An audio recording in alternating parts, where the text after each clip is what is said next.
Assalamualaikum dan salam sejahtera. Saya Nazri Kahar. Ini agenda awani. Semalam satu keputusan besar diperolehi oleh Majlis Keselamatan Bangsa-Bangsa Bersatu UNSC, di mana akhirnya selepas beberapa kali usul untuk mendapatkan gencatan senjata semerta-merta antara Palestin dan juga Israel gagal kerana beberapa keputusan veto diberikan ataupun dilakukan oleh negara-negara yang menjadi anggota tetap UNSC. Tetapi malam tadi satu keputusan bersejarah selepas lebih 33,000 nyawa rakyat Gaza dan juga di tepi barat terkorban akibat perang sejak 7 Oktober lalu.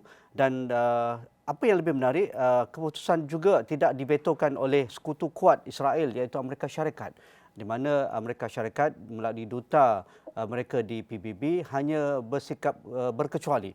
Jadi semua signal ataupun isyarat yang diberikan di UNSC semalam boleh kita baca, dan juga apakah yang reaksi-reaksi negara-negara sekutu Israel, termasuk Israel sendiri, dan juga bagaimana kita melihat impak ataupun kesan keputusan gencatan senjata serta-merta selama 2 minggu ini perlu dipatuhi oleh semua pihak, termasuk juga membebaskan hostages ataupun yang dikawal oleh pihak Hamas. Jadi untuk melihat perkara ini, dua orang pakar bersama saya pada malam ini, Profesor Dr. Mizan Muhammad Aslam, Jabatan Hubungan Antarabangsa Keselamatan dan juga Undang-Undang UPNM. Assalamualaikum Prof, apa khabar? Waalaikumsalam warahmatullahi. Khabar baik, Nazri. Terima kasih.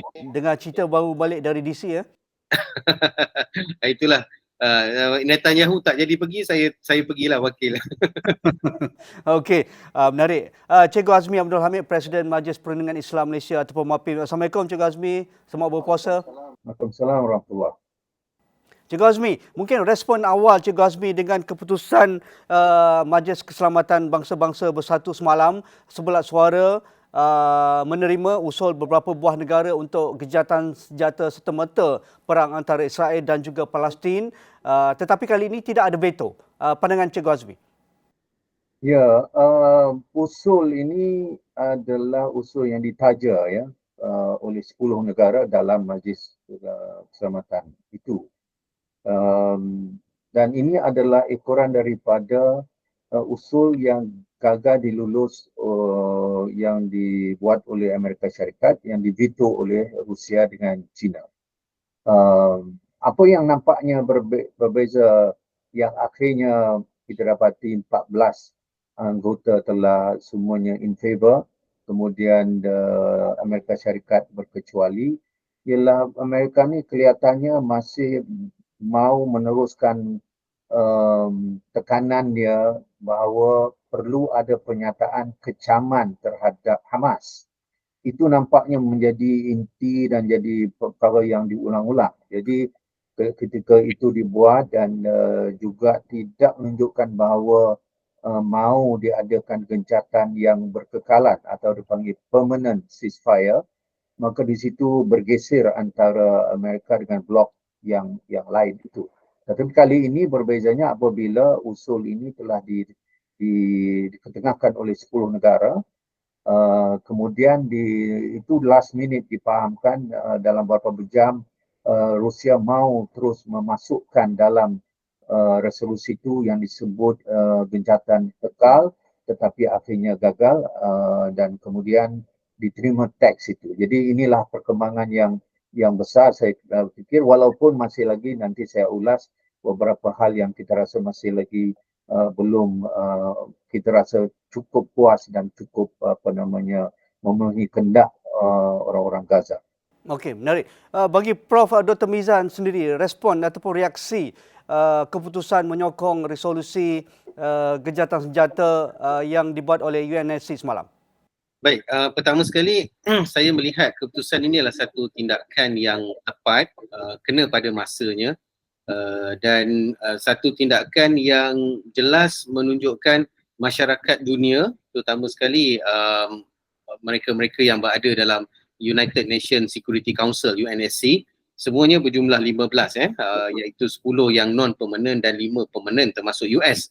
Semuanya sudah boleh kata sudah jemu, sudah muak, sudah tak larat dengan apa yang berlaku ataupun perbuatan tidak berkemanusiaan oleh Israel. Ya. Walau bagaimanapun kita lihat nada-nada sinis, nada-nada yang tidak ikhlas itu wujud secara tidak langsung. Seperti UK sebagai anggota tetap mengatakan bahawa dia bersetuju tetapi amat kecewa kerana tidak mengecam perbuatan pada 7 Oktober yang lalu. Perancis juga memberikan nada yang sinis. Begitu juga US juga mengatakan bahawa ini bukan suara sebenar tetapi mereka harus menghentikan perbuatan tidak berkemanusiaan ataupun perbuatan pembunuhan ini.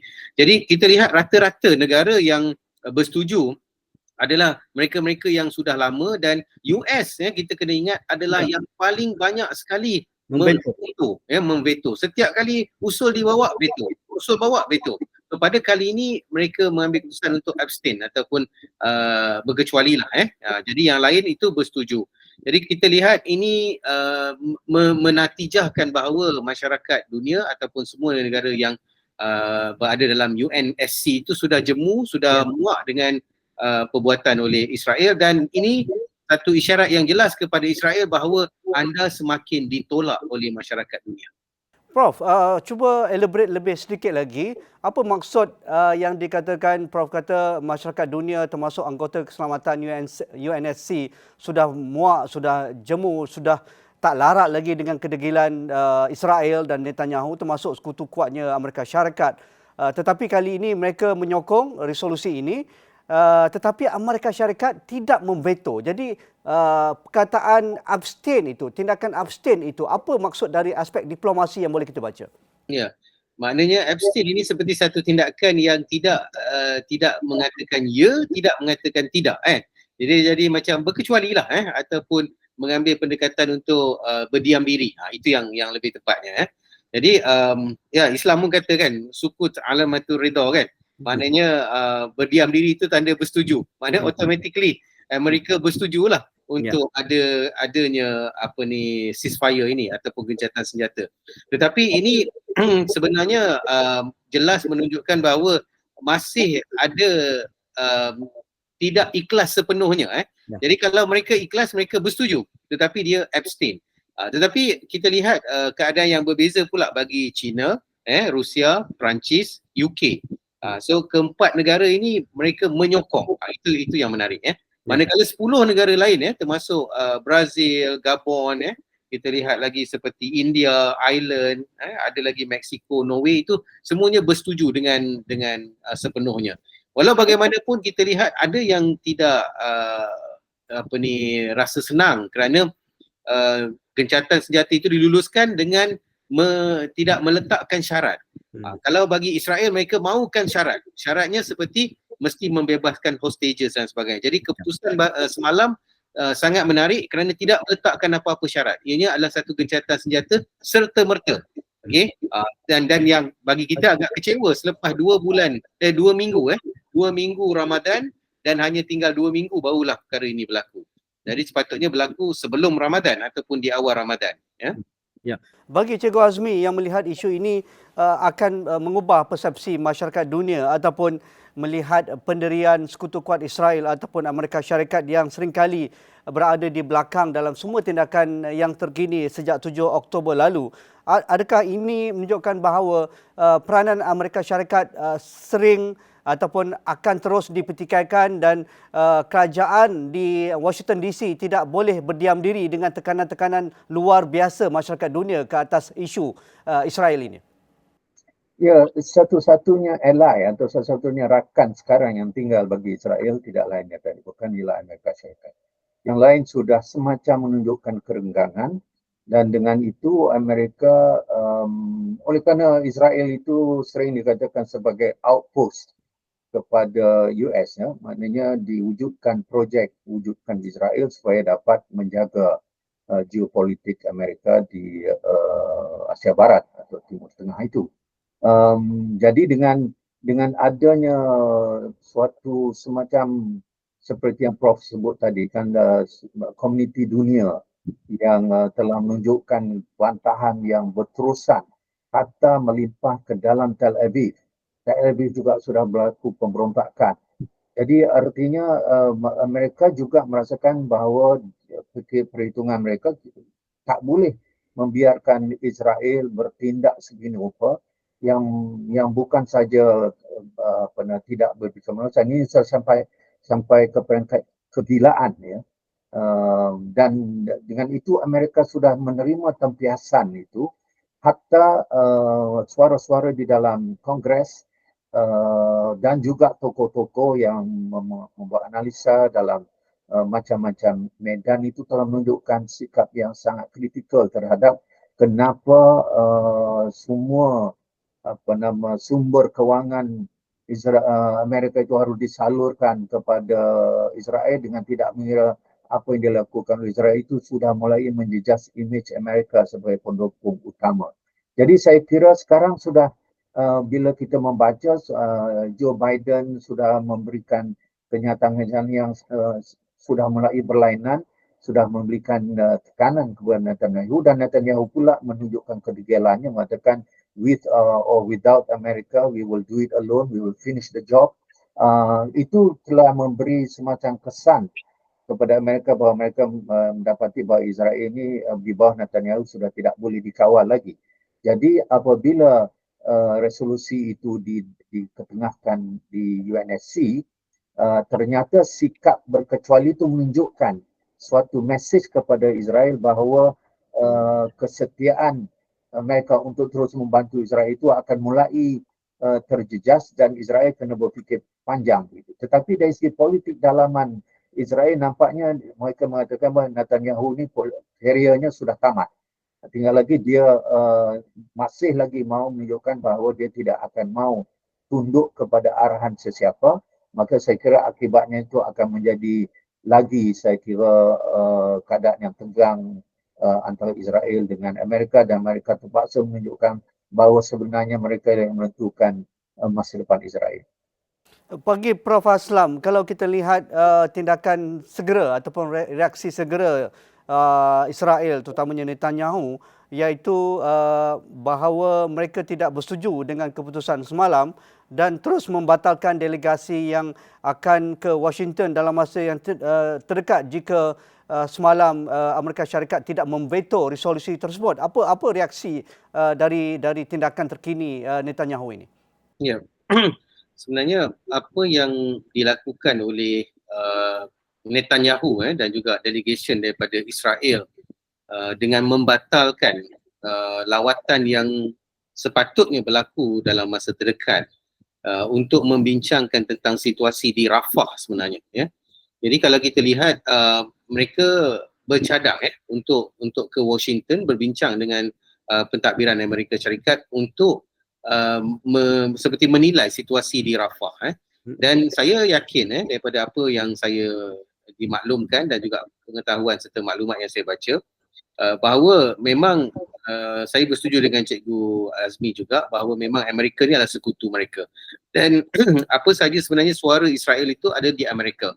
Dan suara Amerika pun sebenarnya itulah juga Israel. Mereka itu adalah seperti kita panggil duit shilling yang ada dua permukaan sama ada depan atau belakang, sebenarnya benda yang sama juga. Jadi apabila mereka membatalkan lawatan ini untuk membincangkan situasi di Rafah, jadi secara tidak langsung dia telah membuktikan bahawa mereka sudah tidak lagi boleh bergantung harap sepenuhnya kepada Amerika. Jadi ini saya rasa satu tamparan yang sangat-sangat hebatlah kepada Israel, dan pada ketika ini Israel nak menuju ke mana lagi. Dan kita juga harus sedar bahawa Biden pada ketika ini berada pada situasi yang agak kritikal, kerana daripada laporan awal pengundi-pengundi tidak memihak kepada beliau. Jadi dengan polisi luar beliau dan juga pendekatan beliau yang sangat-sangat mesra kepada Israel, menyokong Israel sepenuhnya, malah beliau juga mengatakan bahawa dia mengaku bahawa dia sendiri adalah Zionis, itu telah memberikan satu situasi penolakan kepada pengundi di Amerika. Jadi untuk menyelamatkan kerusi beliau, kerusi presiden beliau pada November nanti, maka beliau harus melakukan sesuatu, terutama sekali untuk meraih sokongan daripada masyarakat yang ada di Amerika, terutama sekali daripada masyarakat Muslim.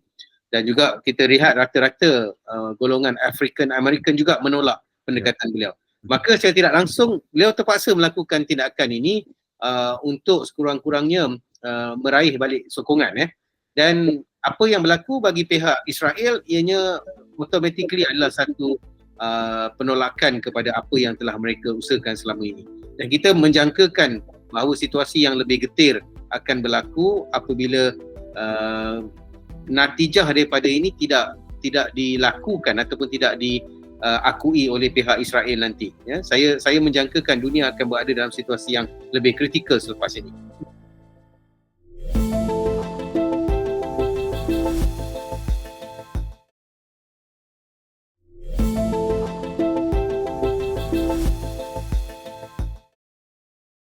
Bagi Cikgu Azmi, kita maklum apa juga resolusi yang diluluskan oleh UNSC sebelum ini berpuluh tahun. Pelbagai resolusi berkaitan dengan perang Israel Palestin ini tidak dipatuhi, tidak diakur, malah terus dicabuli oleh Tel Aviv. Jadi adakah kita akan melihat perkara yang sama akan berlaku dengan resolusi gencatan serta-merta terbaru ini? Ya, ujian itulah yang paling getir ya buat PBB. Kita telah dengar Mahkamah Dunia ICJ di bawah PBB juga nampaknya tidak berhasil untuk menghukum Israel. Sekarang kita dapat satu lagi keputusan yang sebenarnya binding, artinya boleh dikuatkuasakan dan boleh diambil tindakan berdasarkan hukum antarabangsa. Jadi ujiannya sebenarnya ialah adakah kali ini Israel terpaksa patuh apabila dia sudah nampak sekarang ini secara besar-besaran dan negara anggota PBB semuanya sudah beralih untuk memberi tekanan kepada Israel. Tinggal Amerika Syarikat sekarang ini terpaksa bermain politiknya dengan mengatakan bahawa dia juga tidak boleh lagi melihat dan bertoleransi dengan Israel dengan pembunuhan yang sangat keterlaluan ini. Jadi saya kira sudah kalau dalam hitungan dalam rekod lebih 40 resolusi yang diluluskan yang sama ada dalam General Assembly, Perhimpunan Umum ataupun dalam UNSC, itu sama ada Amerika tetap akan memihak pada Israel. Kali ini apabila keputusannya berkecuali, saya kira ini ujian besar.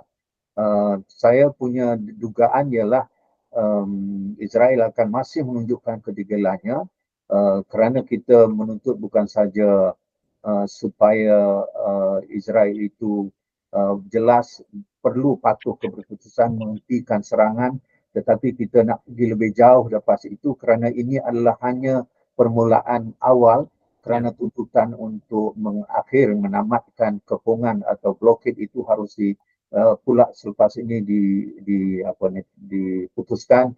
Kemudian untuk kita mengharapkan seluruh ketenteraan Gaza, ketenteraan Israel itu mesti keluar daripada wilayah Gaza, itu semua ada keputusan yang besar yang menguji kewibawaan Amerika Syarikat, kewibawaan PBB sama ada dia benar-benar patuh kepada segala undang-undang yang telah ditetapkan di dalam perhimpunan, sama ada dia bersifat undang-undang antarabangsa maupun hak asasi manusia. Bagi Cikgu Azmi, adakah kita akan lihat respon dunia terutamanya untuk mengutuk serangan-serangan terbaru di Hospital Al-Shifa dan juga di Rafah dan juga di tepi barat itu perlu dihentikan serta-merta dan pintu-pintu masuk sempadan darat untuk membolehkan konvoi bantuan antarabangsa dibawa secara besar-besaran akan berlaku dalam masa yang terdekat?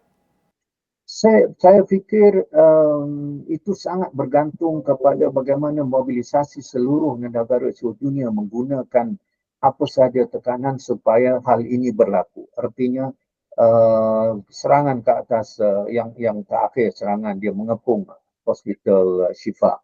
Kemudian dia menyekat bantuan kemanusiaan masuk daripada pintu Rafah.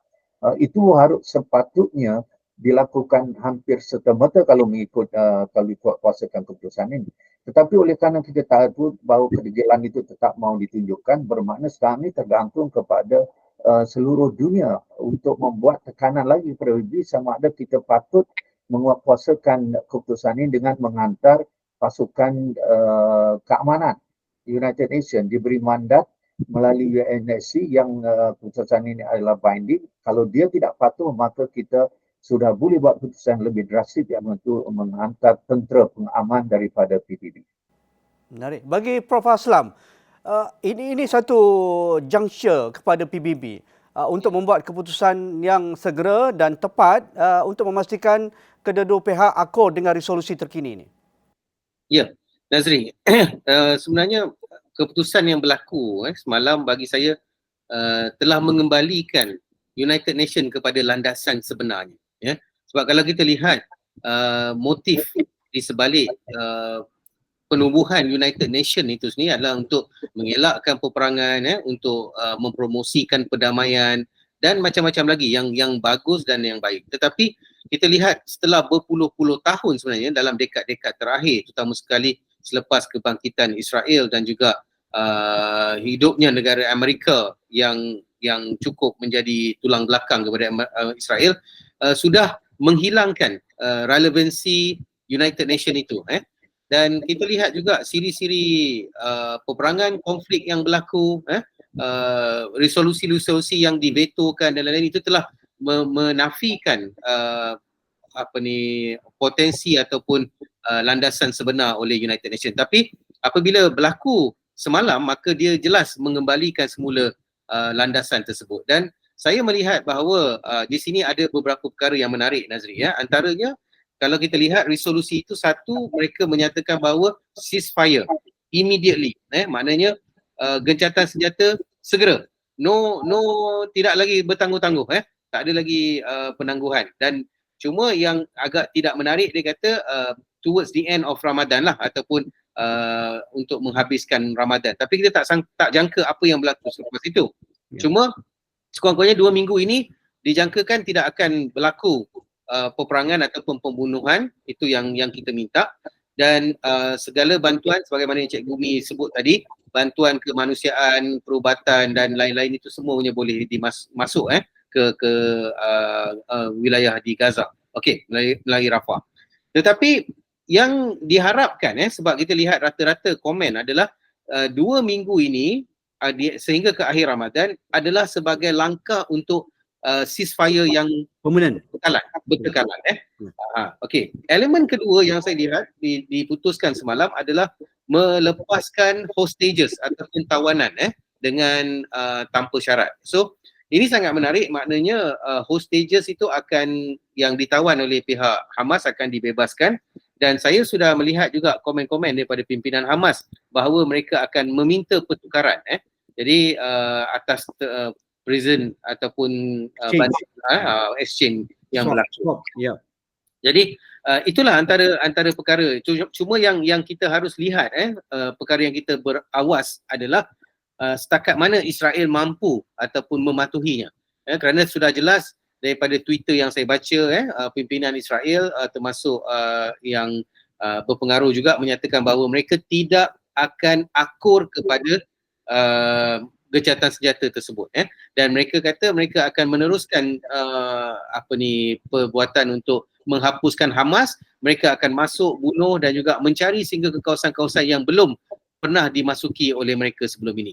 Maka ini menunjukkan bahawa penentangan terhadap apa yang diputuskan oleh PBB. Malah Antonio Guterres juga telah menyatakan bahawa apa sahaja pelanggaran terhadap resolusi ini adalah merupakan satu perkara yang tidak boleh dimaafkan, unforgivable. So kita menjangkakan bagaimana pula unforgivable itu akan direaksikan. Adakah dengan cara satu keputusan untuk mengenakan sekatan ataupun sanction kepada Israel, ataupun satu mungkin keputusan untuk menggantung hubungan diplomatik oleh kebanyakan negara, terutama sekali United Nations Security Council. So pelbagai keputusan yang boleh dijangkakan jika perkara ini tidak dipatuhi. Okey, sekali Cik Gumi, this resolution must be implemented. Failure would be unforgivable oleh Guterres. Jadi ini satu statement yang besar. Cuma kita menunggu tindakan. Pandangan Cik Azmi. Ya benar, tepat kalau tidak diimplementasikan dia jadi futile. Artinya tak ada makna dan juga menunjukkan bahawa taring daripada satu badan PBB yang paling kuat, iaitu Majlis Keselamatan, itu sudah tidak punya tempat lagi, ya. Jadi unforgivable, yang tidak boleh dimaafkan ialah kerana sudah keganasan itu sudah mengakibatkan sampai ke tahap yang uh, sangat tak boleh dibicarakan lagi, ya. Tidak ada undang-undang yang dipatuhi, tidak ada undang-undang yang tidak dilanggar lagi, tidak ada sekatan-sekatan yang dipatuhi, semuanya, sehingga natijahnya ialah apa yang kita lihat sekarang, ya. Apa yang tidak dibom. Mereka ini menuduh untuk mencari Hamas, tetapi mereka sudah mendefinisikan seluruh rakyat di Gaza itu Hamas. Ya. Sebab itu bagi dia menjustifikasi kami bunuh semua, sebab kalau tidak dia anggota Hamas sekarang, dia berpotensi membesar nanti menjadi anggota Hamas. Jadi definisi untuk memburu Hamas itu sudah ditakrif oleh mereka sendiri dengan mengatakan kami boleh bom hospital, sekolah, masjid, kerana dia kata semua yang ada di situ adalah Hamas. Jadi sebab itulah Antonio Guterres menekankan it is unforgivable. Artinya kalau tidak dilaksanakan, tidak dikuasakan betul, maka kita akan menanggung, semua kena menanggung beban ini daripada PBB dan seluruh dunia akan terpaksa menjawab bahawa kita telah gagal dan kita telah membiarkan pembunuhan ini berterusan. Menarik. Terima kasih kepada dua ahli panel kita memberikan insight dengan resolusi terkini UNSC berkaitan gencatan senjata serta-merta perang Israel-Palestin, iaitu Prof. Dr. Mizan Muhammad Aslam, Profesor Hubungan Antarabangsa, Keselamatan dan juga Undang-Undang UPNM, dan juga Cikgu Azmi Abdul Hamid, Presiden MAPIM, Majlis Perundingan Islam Malaysia. Jadi terima kasih kepada dua ahli panel kita. Itu saja agenda Awani malam ini. Assalamualaikum, kita jumpa lagi.